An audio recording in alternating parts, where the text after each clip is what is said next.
gonna go hard. Don't pull. Maybe we can uncover this playground slide and use it for our little build. I really don't think I'm going to use it and put this up. It's a little bit involved, a lot of work, a little bit more than what I can tackle by myself. But there might be enough here that we could attach it to our little swing set that we're making.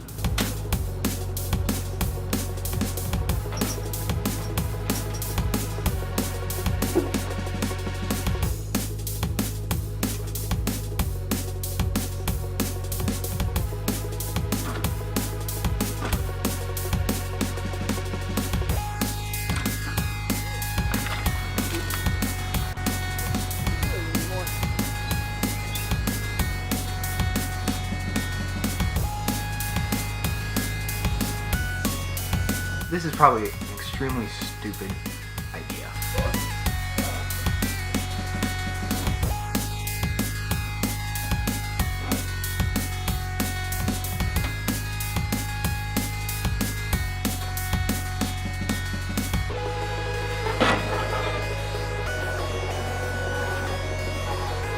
I hope you value the stupidity in this idea. Not close enough. Really? Yeah, you're close, but not close. I'm gonna go hard. Don't pull.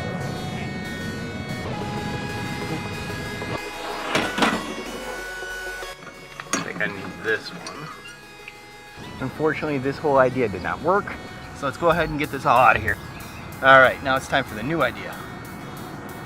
Oh man, all right. This, not really gonna work. I'll show you why. Part of the problem is I can't lift this thing up straight. I'm lifting it up at an angle. Probably should put the pulleys up a little bit higher. It would be ideal if they were straight up above it. I don't think that's gonna happen. Two, I don't have any more pulleys. If I had more pulleys, I could lift a lot more, but I don't. So that's causing problems too. So I need to rethink this a little bit. I hate to be defeated, but this might be one of them.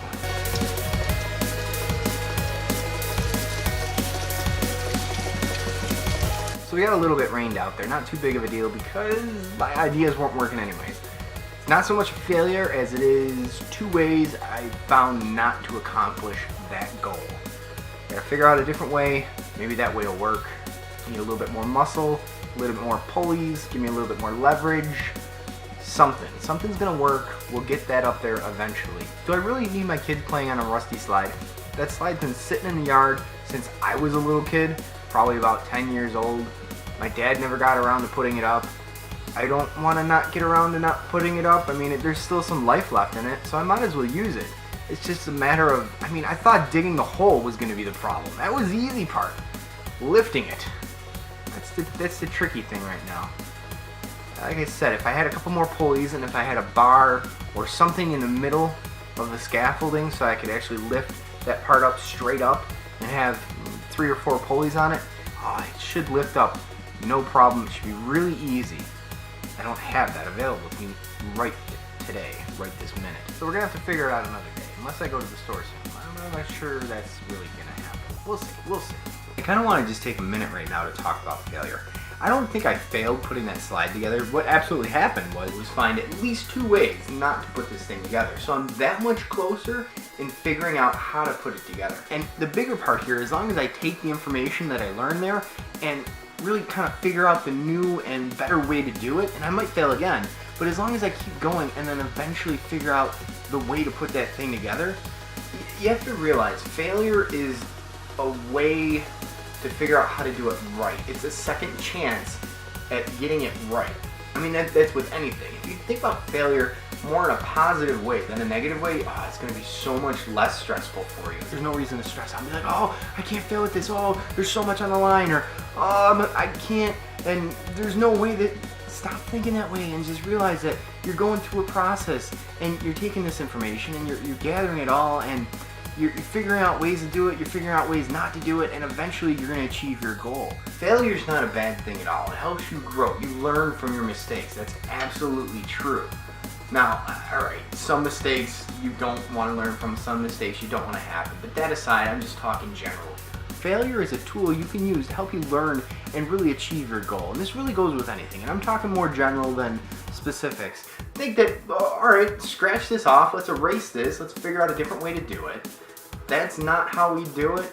I took what I have there, I learned from it, and let's think of a new plan. Let's think of the way to actually accomplish this goal. You have to think about failure just a little bit differently and realize it can be used as a very positive thing, especially if you keep going at it and you're really determined at achieving your goal. You absolutely will. And no one's saying it's going to happen the first time. No one's saying it's going to happen the third time. You keep going until you achieve it. So as of right now, I'm going to look up some pulleys, see how much they cost, see if it's worth me buying them to get this thing together. There's a few other things we can do. It's going to involve heavy machinery. I don't know how fast that's going to happen. Don't really know. We'll figure it out. Or, you know, manpower with the 5 people maybe lifting that up there. That might work as well. My son suggested wait till the winter and build a snow mound and just, you know, kind of push it up to the top. And I mean, that's not, you build snowmen that way. I built a 7-foot tall snowman that way. It's kind of a, it's an idea.